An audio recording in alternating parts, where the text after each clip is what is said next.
Well, in order to understand the criteria, first let's understand what mental health is or what it stands for.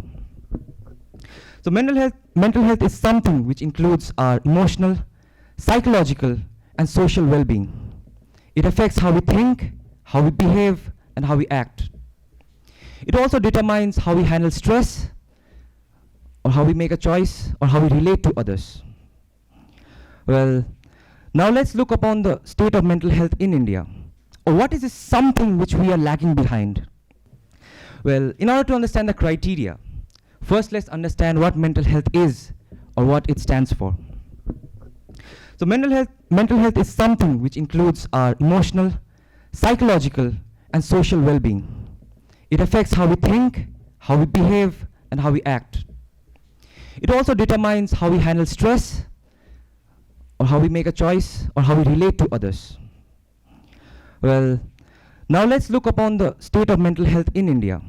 Or what is this something which we are lagging behind? The statistics shows that 1 out of every 5 individuals are either depressed or anxious, or has some kind of mental health symptoms. Whereas in order to fulfill that gap, the number of professionals we have is really very limited. So now let's talk about another reason which is behind the crisis. So another reason which is behind the crisis is the mentality associated with it. Ever wondered what keeps us behind to go to a psychiatrist or psychologist? Well, if you ask me personally, I would say the stigma which is behind it. People think that going to a therapist, going to a counselor, going to a psychiatrist, or going to a psychologist is a sign of weakness or a sign of a craziness. People be like, oh, I'm not a crazy one. Why should I go to a counselor?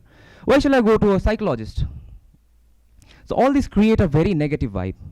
In the urban areas, what happens is we have a misconception regarding the psychiatrist and the psychologist. People think that they are the doctor of the crazy people, or they are the doctors of the psycho people, and all sorts of things. And all this again creates a negative vibes. Speaking from my experience, like I am a psychology major, and people often come to me and say like, oh, you take psychology, right? What's going on in my mind? Please read it. Or you're a psychology major, right? What do you do? Go to an asylum and perform some experiments? So what we really lag behind is awareness. So what shall we do if we feel depressed? What shall we do if we feel low? So first thing which we should do is find someone to talk to. If we see someone suffering from a mental health condition. So first thing which we should do is listen to them very patiently. Let them pour out their emotion. Next thing is take things seriously.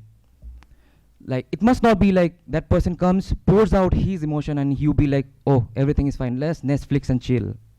Or let's go for a party. That's a very wrong attitude.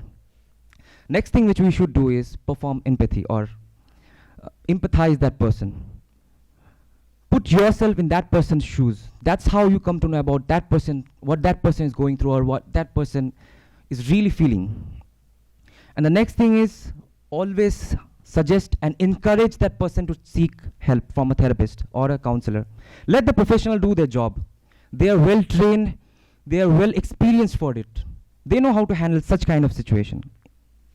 Well, lastly, on a concluding note, I would like to say that everything depends upon our understanding. If we change our understanding towards mental health, the negative vibe which is associated with it will be no more. The stigma which is associated with it will be no more. And also the crisis which we are having will be no more.